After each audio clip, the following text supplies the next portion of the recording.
Kilo-kilo naman po ng mga recyclable waste na kolekta po sa Palit Basura Caravan sa lungsod po ng Alaminos. Para sa detalye ng balitang yan, nagbabalik si Idol Kate Dispo. Report!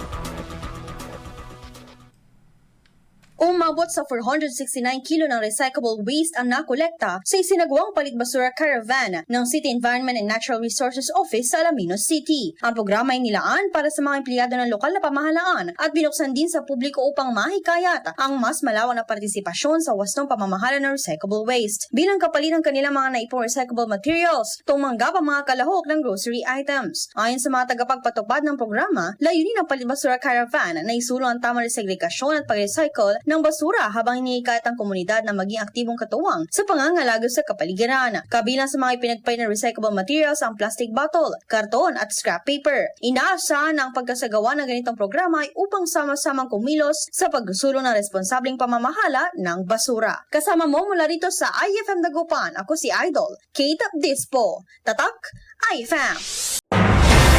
IFM News! IFM News! IFM News!